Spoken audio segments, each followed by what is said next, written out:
Good morning, everyone. Uh, Thank you all for being here. Uh, It is a pleasure to address this gathering, and I'm filling in for Professor Philip, our founder president. I'm the Dean of Entrepreneurship Development, and these are really big shoes to fill in, so I hope I live up to that responsibility. First of all, I would like to thank EntirelySo and Mr. Manjunath Hebbar for putting together the Dreamer Doer 2015 conference. We are indeed excited to be a part of this conference and support it in every way possible. And this actually is a great opportunity for us to actually interact with entrepreneurs like you. So the title of the conference itself, Dreamer Doer, it nicely fits thought into action. And hosting it at an educational institute like XIME makes it possible for us to work closely with entrepreneurs, understand your needs, your requirements, and maybe support you. It also provides us a platform to actually document your stories and come up with cases that others could learn from. So, we look forward to very interesting discussions today.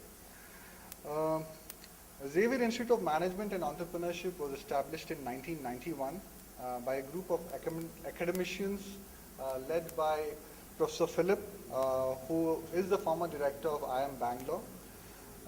And we have actually, XIME itself is an attempt at social entrepreneurship. And in the last 25 years, over 2,500 alumni have passed out of this place. The way this institute has grown, is really commendable. And today we enjoy accreditation from ACBSP, that is a US body, and we are one of the few institutes in India to have that accreditation. And we are among the top 1% of the B schools in the country in all possible rankings. For example, Indian Management has ranked us among the top 25 B schools. Ed Universal of Paris has ranked XIME 13th among B schools in India. And we are second in the top ranking of B schools by the CSR GHRDC survey. And this has been possible because we steadfastly believe in quality education. For instance, while AICTE norms for infrastructure and faculty permit us to admit more than 600 students, we have very consciously limited it to 180. The reason being that we believe that the student touch will be lost as we grow bigger. So that's one key thing. And the other thing is that admission to our college is only on merit. There is no management quota, no NRI quota, no such thing like that. The gender diversity at XIME is extremely high, and we might be one of the highest in the country. There are 53 females to every 47 males. So that's very high for B schools in India. Besides Bangalore, we have a second campus in Kochi, and the third campus is coming up in Chennai, which will be operational in May of 2016. So entrepreneurship has been very close to our heart, and we are one of the few institutes, maybe in the world, where entrepreneurship is a mandatory course. For example, every student has to actually take up this course as part of their curriculum. And we believe that that's because that every manager has to be an entrepreneur in some sense. And that's the reason this course is mandatory. And because of this focus on entrepreneurship, many of our alumni have also become entrepreneurs and quite successful at it.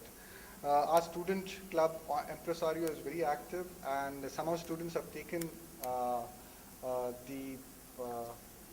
they have taken up social impact projects along with Enactus. So before joining XIME, I myself was an entrepreneur. So I did my venture for about more than 10 years, and have recently joined XIME. So I perfectly understand the struggles, the passion, the kind of challenges that entrepreneurs face, especially social entrepreneurs. My foray was not into social entrepreneurship, but the challenges still remain the same, and in fact, they might be more. And that might be because social entrepreneurship is slightly different from for-profit enterprises. The difference being that while for-profit enterprises, there is a profit motive, right, where you can actually kind of shoot for motivate people. It's more kind of understandable to the audience or to people that you talk.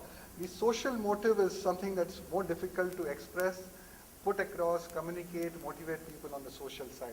So that's one of the biggest challenges that social entrepreneurs face. So that's something that, you guys actually, it should be commendable that you guys actually go out and establish social enterprises. But having said that, it's very important that social enterprises also should have a sustainable business model. That's when actually the enterprises could grow. And it's very important for social enterprises to have a sustainable model. Like Hebbar said, we have the NGOs which are focused on their mission, they get grants, they have aids and all that, but the social enterprises do not.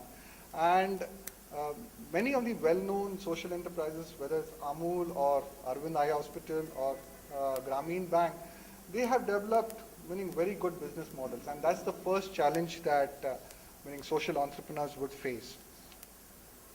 Apart from this, the other challenge that social entrepreneurs face would be in terms of raising finance, developing a strong team, or distribution, and so on. So possibly in terms of raising finance, that's a problem for every entrepreneur, and especially for social entrepreneurs, because the system actually looks for profit, and this enterprise itself is, the social returns are greater than the financial returns. So there's a dichotomy there, and there's a problem. So there could be a model, for example, in the UK that they're trying out, which is a community interest company, wherein the profits from the venture are restricted. You cannot divide the profits among all the investors, and the investors get tax benefits. So maybe when the government comes up with the tax policy, maybe they should possibly consider these kind of avenues so that social enterprises can raise finance.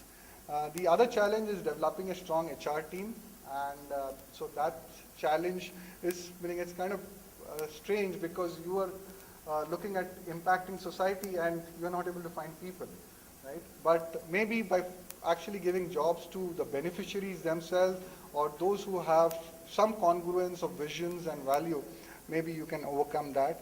The other possible way to overcome that is to attract through conscious brand building efforts. And there are several examples of flexible timings, allowing them to moonlight on their own venture and so on. The other challenge that you could possibly face is distribution of your products and services. So here again, the problem is that you need to actually get to market fast. For example, an innovation does not last for long. Maybe in a year, maybe a year or two, someone else would come out with it. So how can you impact fast? So that's another thing. So partnership could be one way out.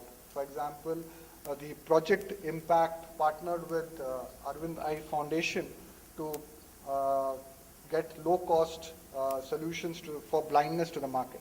So these are some of the challenges that are there, which most of you are aware, and you would be talking about it today. And I definitely believe that you will be sharing more from the experience and more from the knowledge that you have gained. So I wish you all success. Just wanted to talk about what we are doing in entrepreneurship. So XIME has a full-fledged incubation center here, and we have excellent faculty who can support you in ideation, brainstorming. We have the students who can help you reach out to the market. We have mentors and advisors who can guide you, meaning you could reach out to investors as well. So we would love to have you here with us to incubate your venture in our incubation center. So you're most welcome to approach us for that. And I think that's all from my end. So thank you for your patient hearing, and wish you a very good day. Thank you.